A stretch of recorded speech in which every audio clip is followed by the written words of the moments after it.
ఇంట్లో అందరూ సంజయ్, మౌనిక వాళ్ళని పిలుద్దాంలే బాగుంటుంది వాళ్ళని పిలిస్తే అని ఆలోచించి మాట్లాడుకుంటూ ఉంటారు. అదే టైంలో మీనా అయితే ఆలోచిస్తూ ఉంటుంది. అయ్యో! వాళ్ళు గాని ఇప్పుడు వస్తే గొడవ అయిపోతుందేమో.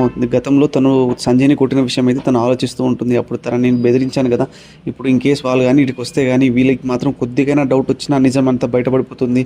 వీళ్ళని ఏదో ఒకటి చేసి ఏదో ఒకటి మాటల్లో పెట్టి సంజయ్, మౌనిక వాళ్ళనైతే ఈడికి రాకుండా చేయాలి అని ఆలోచిస్తూ ఉంటుంది. అదే టైంలో సత్యంతోటి మామయ్య ఈ ఫంక్షన్‌లన్నీ ఎందుకులే మామయ్య, మీ ఆశీర్వాదం చాలు నాకు, ప్లీజ్ మామయ్య ఈ ఫంక్షన్ ఏమి వద్దులే మామయ్య అని మీనా అంటుంది. అదే టైంలో ప్రభావతి అయితే అదేంటే మీ అమ్మమ్మ ఇంతసేపు ఫంక్షన్ చేద్దామన్నప్పుడు మురిసి ఉబ్బిపోయావు, చాలా హ్యాపీగా ఉన్నావు, ఒకటేసారి నా కూతురు పేరు చెప్పగానే అంటే నా కూతురు పేరు రావడం నీకు ఇష్టం లేదా చెప్పు, నా కూతురు నీకు రావడం ఇష్టం లేదా అని బెదిరిస్తూ ఉంటుంది. అదే టైంలో మీనా అయితే లేదు లేదు అత్తమ్మ అలా ఏం లేదు అని అంటూ ఉంటుంది. అప్పుడు మీనా సంజయ్కి మా ఆయనకి బాలుకి పడదు కదండి, అందుకే మళ్ళీ వాళ్ళు వస్తే ఏమైనా గొడవ జరుగుతుందనే ఉద్దేశంతో నేను వద్దనుకుంటున్నాను అని మీనా అంటూ ఉంటుంది. అప్పుడే బాలు అలా ఏం లేదులే, ఇప్పుడు నేను మౌనిక కోసం నేను ఓర్చుకుంటానులే, ఇప్పుడు అందరూ వచ్చి మౌనిక రాకపోతే ఏదో లోటుగా ఉంటుంది అని బాలు అంటూ ఉంటాడు. ఇప్పుడు మీనా సరే అంటుంది. కొంచెంసేపు తర్వాత అమ్మమ్మ అయితే ప్రభావతికి నువ్వు లగేజ్ తీసుకుని పైకి రా అని అంటూ ఉంటుంది.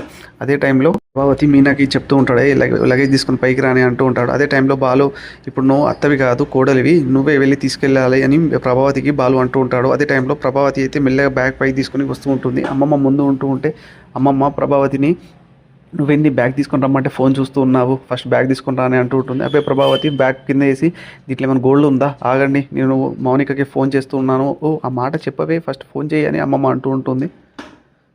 ప్రభావతి మౌనికకి అయితే కాల్ చేస్తూ ఉంటుంది. అప్పుడు మౌనిక లిఫ్ట్ చేయగానే ప్రభావతి నీకు మంచి రోజులు వచ్చాయి, నువ్వు మా వాళ్ళందరినీ చూడబోతున్నావు అంటే అప్పుడు మౌనిక అదేందమ్మా మీరందరూ మా ఇంటికి వస్తున్నారా అంటే లేదు అయినా అన్నల పెళ్ళి ఉంది కదా నువ్వే ఇంటికి రాబోతున్నావు అంటే అప్పుడు మౌనిక ఆలోచిస్తూ ఉంటుంది. అప్పుడే అమ్మమ్మ ఇటీ నాకు ఫోన్ నేను మాట్లాడతానంటే ఉంటుంది.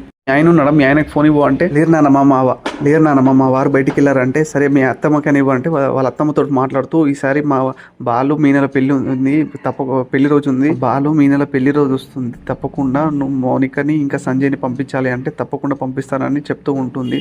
ఇంకా అది విన్న అమ్మమ్మ అయితే చాలా ఆనందపడుతూ ఉంటుంది. సేపటి తర్వాత సంజయ్ మౌనిక వాళ్ళైతే ఇంట్లోకి వస్తూ ఉంటారు. అది చూసిన అందరూ అయితే మౌనికని లోపలి తీసుకుంటూ ఉంటారు, సంజయ్ని పట్టించుకోరు. అది చూసిన సంజయ్ అయితే సరే ఇప్పుడు మీ కూతురే కదా ముఖ్యం, నేను అవసరం లేదు కదా అని తను గల్మ పెట్టి నిల్చొని అందరితో కోపంగా మాట్లాడుతూ ఉంటూ ఉంటాడు.